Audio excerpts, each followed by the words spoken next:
berjumpa lagi. Saya akan membawakan satu lagu pujian.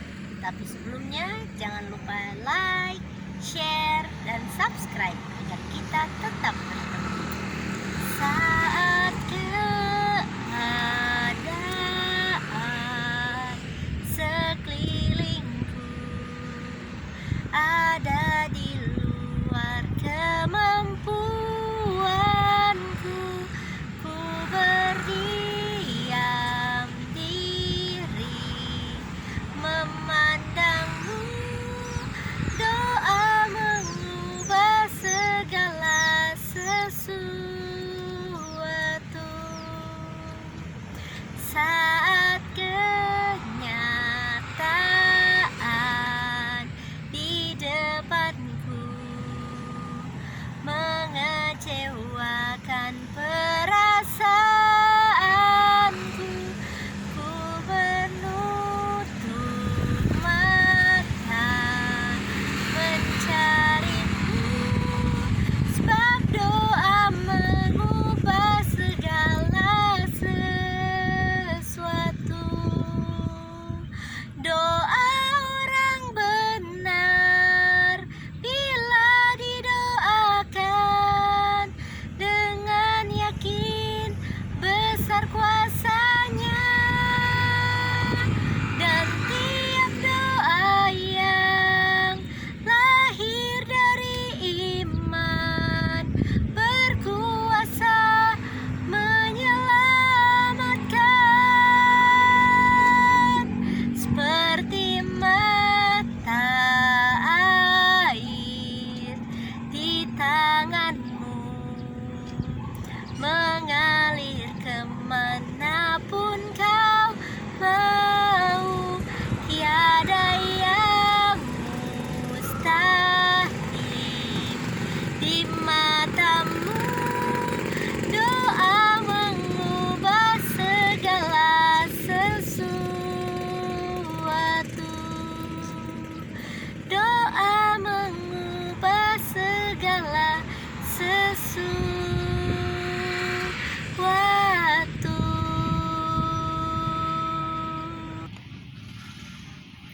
Apa kabar Anda hari ini? Saya berharap Anda ada di dalam keadaan yang bersukacita. Kembali lagi bertemu dengan saya untuk kita bersama-sama mendengarkan cerita dari dalam firman Allah.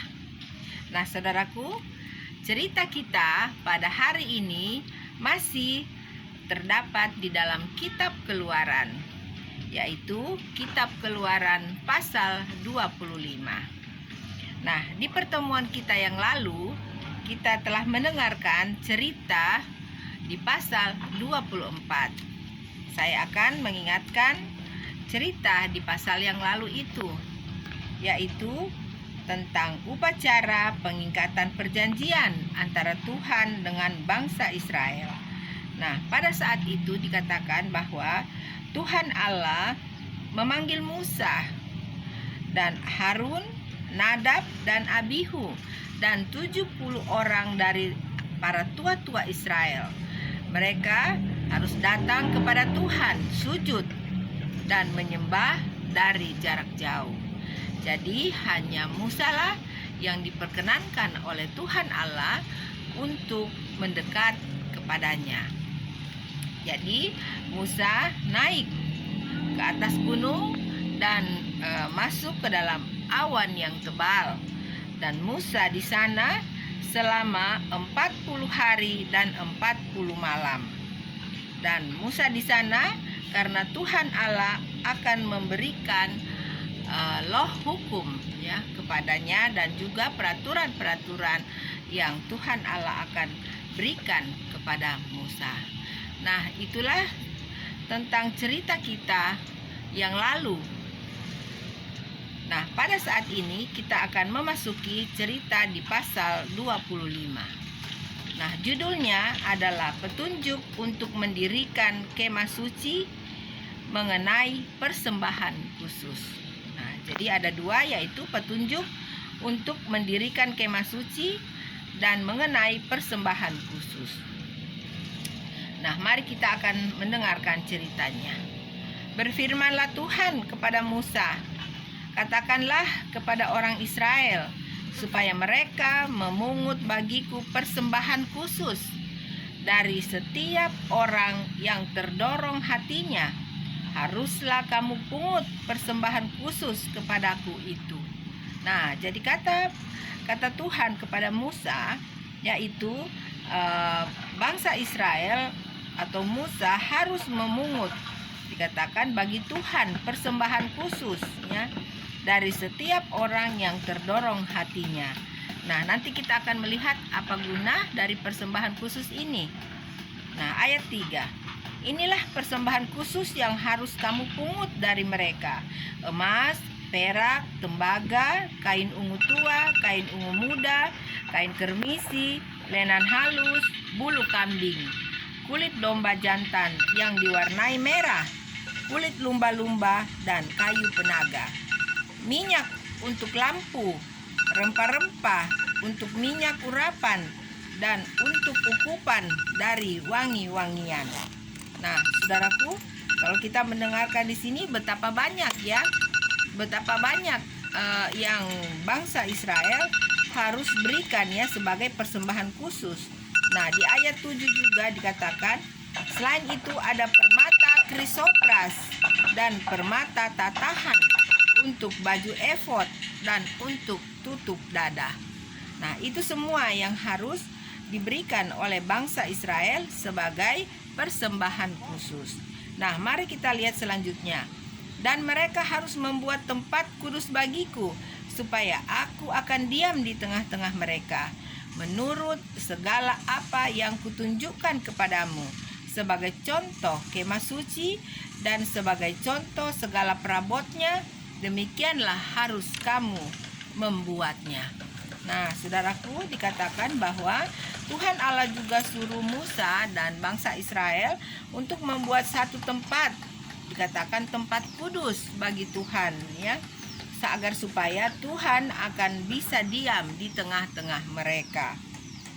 Nah, itu akan diberikan contoh ya, atau cara membuat tempat kudus bagi Tuhan Allah itu akan diberikan oleh Tuhan Allah sendiri kepada Musa. Nah, saudaraku, itulah ayat 1 sampai ayat 9 yang diceritakan di pasal 25 ini. Nah, kemudian masih ada ayat 10 ya.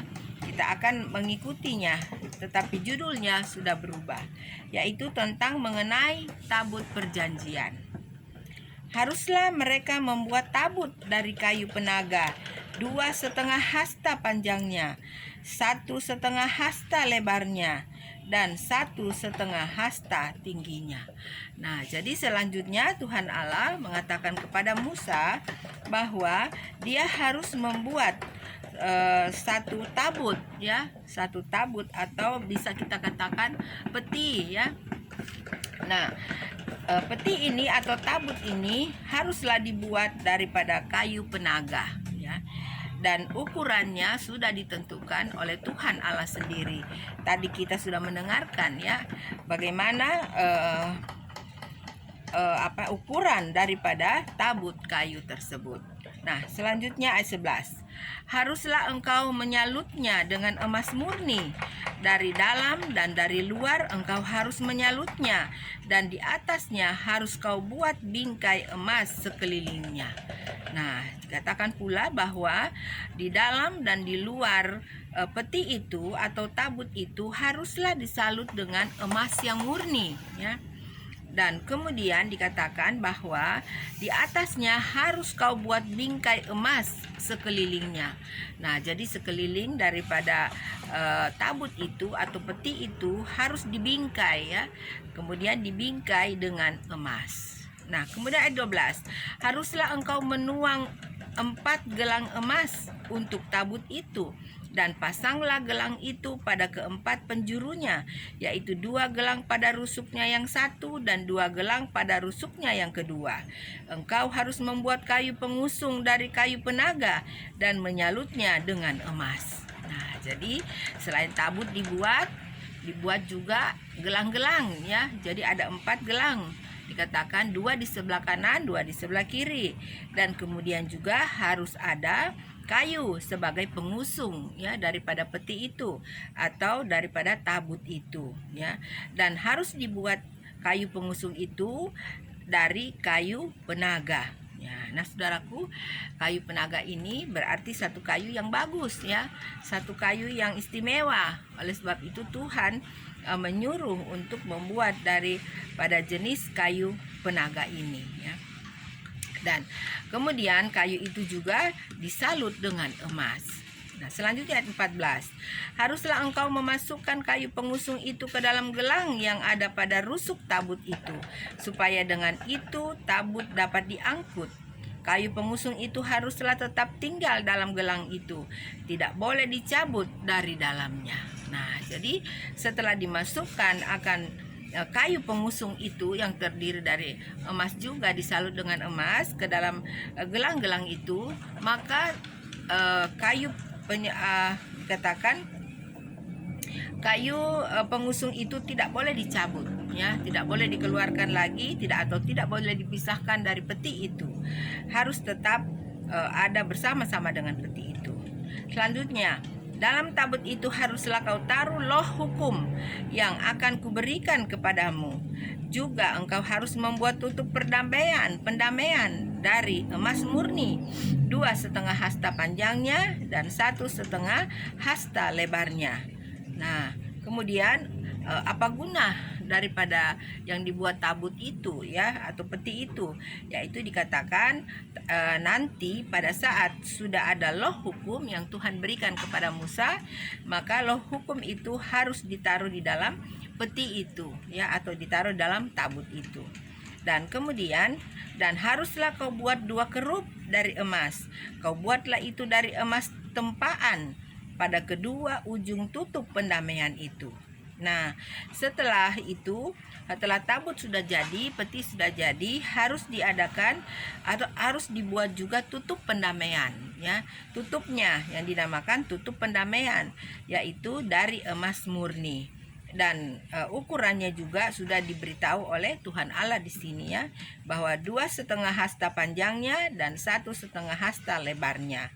Dan setelah itu di atas tutup pendamaian itu harus dibuat 2 kerup dari emas ya. 2 kerup dari emas pada kedua ujung tutup pendamaian itu. Nah, saudaraku, kerup itu malaikat ya.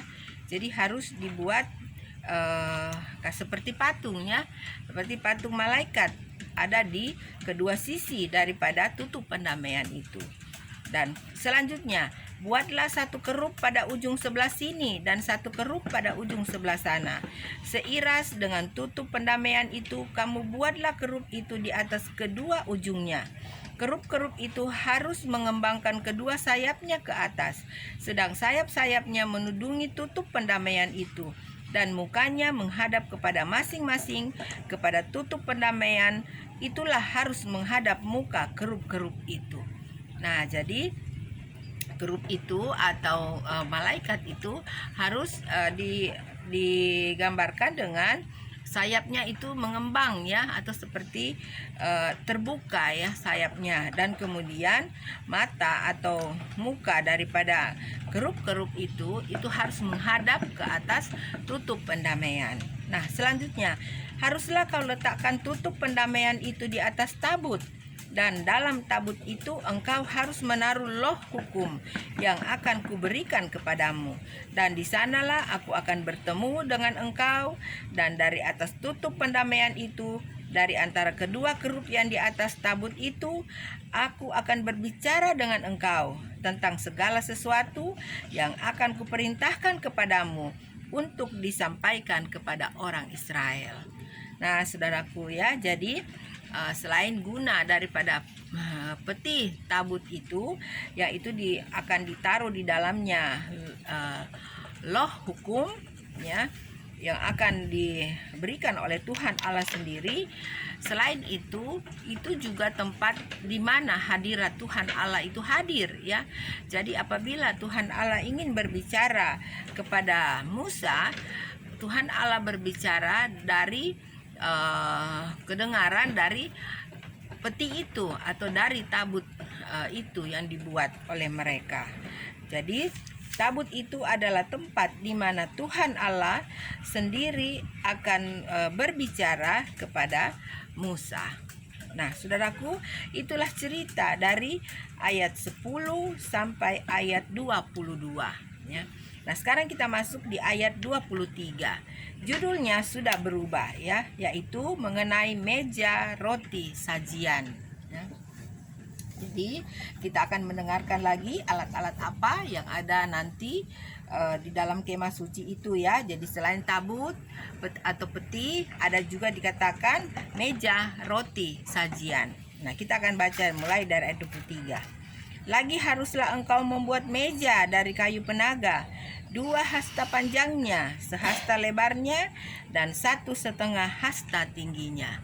Nah, jadi disuruh juga oleh Tuhan buat meja, satu meja, tapi juga terdiri tetap dari kayu penaga ya. Jadi semua sepertinya alat-alat yang suci ini dibuat daripada kayu penaga ya. Dan ukurannya juga sudah diberikan oleh Tuhan Allah sendiri. Nah, selanjutnya haruslah engkau menyalutnya dengan emas murni dan membuat bingkai emas sekelilingnya. Nah, jadi meja ini juga harus disalut dengan emas murni ya.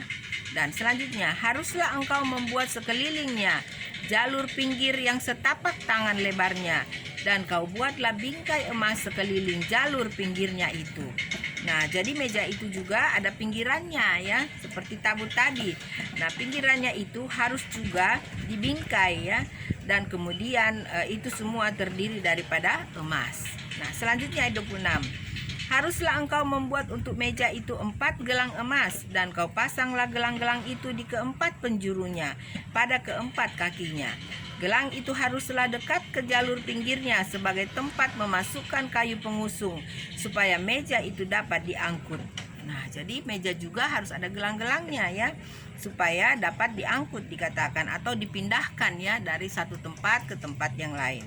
Haruslah engkau membuat kayu pengusung itu dari kayu penaga dan menyalutnya dengan emas, dan dengan itulah meja harus diangkut. Nah, jadi pengusungnya juga atau kayu pengusungnya itu harus juga dibuat daripada emas ya. Nah, selanjutnya haruslah engkau membuat pinggannya, cawannya, kendinya, dan pialanya yang dipakai untuk persembahan curahan. Haruslah engkau membuat semuanya itu dari emas murni. Dan haruslah engkau tetap meletakkan roti sajian di atas meja itu di hadapanku. Nah, jadi selain daripada meja itu, ada juga alat-alat yang lain yang harus ditaruh di atas meja. Dikatakan ada pinggan ya, ada cawan, ada kendi, dan piala ya. Nah, alat-alat ini semua dipakai untuk persembahan curahan ya, persembahan curahan. Dan kemudian juga dikatakan bahwa barang-barang ini semua dibuat daripada emas murni.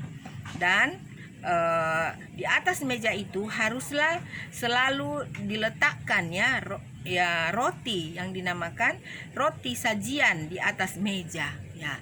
Jadi roti itu harus selalu ada di atas meja, dikatakan di hadapan Tuhan.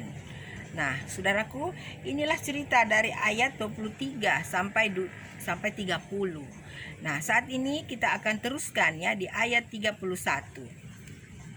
Judulnya sudah berubah lagi, yaitu mengenai kandil ya, mengenai kandil.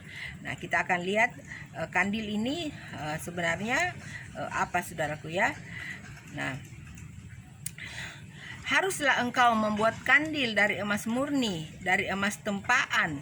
Harus kandil itu dibuat, baik kakinya, baik batangnya, kelopaknya, dengan tombolnya dan kembangnya, haruslah seiras dengan kandil itu. Nah ya, jadi kandil ini adalah pelita saudaraku ya. Jadi Tuhan Allah mengatakan harus juga dibuat pelita daripada emas ya. Jadi ada pelita, tetapi ada tempat daripada pelita itu ya. Jadi ada dari pelita itu ada beberapa macam yang harus dibuat ya. Semua itu dari emas murni ya, dikatakan dibuat harus kandil itu dibuat baik kakinya, baik batangnya, kelopaknya dengan tombolnya dan kembangnya haruslah seiras dengan kandil itu. Nah, kita akan melihat selanjutnya uraiannya di ayat 32. 6 cabang harus timbul dari sisinya, 3 cabang kandil itu dari sisi yang satu dan 3 cabang dari sisi yang lain. 3 kelopak yang berupa bunga badam pada cabang yang satu dengan tombol dan kembangnya. Nah, jadi pada satu sebelah yaitu dikatakan ada 3 ya, 3 cabang yang harus ada. Kemudian 3 cabang kandil itu dari sisi yang satu dan 3 cabang yang dari sisi yang lain, dan 3 kelopak yang berupa bunga badam pada cabang yang satu dengan tombol dan kembangnya, dan 3 kelopak yang serupa pada cabang yang lain dengan tombol dan kembangnya. Demikianlah juga kau buat ke-6 cabang yang timbul dari kandil itu. Nah, jadi ada 6 cabang ya kandil dikatakan, atau 6 cabang pelita ya, masing-masing 3 di sebelah kanan dan 3 di sebelah kiri tentunya ya. Dan semuanya itu dikatakan ada kembangnya ya, ada tombolnya dan ada kembangnya. Dan selanjutnya 34. Pada kandil itu sendiri harus ada 4 kelopak berupa bunga badam dengan tombolnya dan kembangnya. Wah, luar biasa saudaraku ya. Juga harus ada 1 tombol di bawah sepasang cabang yang pertama yang timbul dari kandil itu, dan 1 tombol di bawah yang kedua, dan 1 tombol di bawah yang ketiga. Demikianlah juga kau buat ke-6 cabang yang timbul dari kandil itu. Nah, saudaraku, sebenarnya lebih baik kalau ada gambarnya ya, sehingga kita bisa melihat atau mengerti apa yang dimaksudkan atau diceritakan di sini. Tetapi biarlah nanti siapa tahu saudaraku, kapan-kapan kita bisa mengambil atau mendapatkan gambar tersebut ya. Nanti kita akan berikan. Nah, saat ini kita hanya mendengarkan ya cerita yang diceritakan di sini. Nah, selanjutnya ayat 36. Tombol dan cabang itu harus timbul dari kandil itu, dan semuanya itu haruslah dibuat dari sepotong emas tempaan yang murni. Haruslah kau buat pada kandil itu 7 lampu, dan lampu itu haruslah dipasang di atas kandil itu sehingga diterangi yang di depannya ya. Jadi harus ada lampu ya, lampu-lampu yang dipasang di atas kandil itu, atau bisa kita katakan itu pelita ya, pelita. Nah, selanjutnya ayat 38. Sepitnya dan penadahnya haruslah dari emas murni, dari 1 talenta emas murni. Haruslah dibuat kandil itu dengan segala perkakasnya itu. Nah, saudaraku, jadi semua perkakas daripada bait suci itu terbuat daripada emas murni. Wah, luar biasa saudaraku ya, Tuhan Allah kita. Nah, kemudian di ayat 40 sebagai ayat yang terakhir. Dan ingatlah bahwa engkau membuat semuanya itu menurut contoh yang telah ditunjukkan kepadamu di atas gunung itu. Nah, jadi sekali lagi kita mengingat bahwa di ayat 20, di pasal 24, Musa ini sedang berada di atas gunung ya, di atas Bukit Sinai. Dan dia berada di sana selama 40 hari dan 40 malam.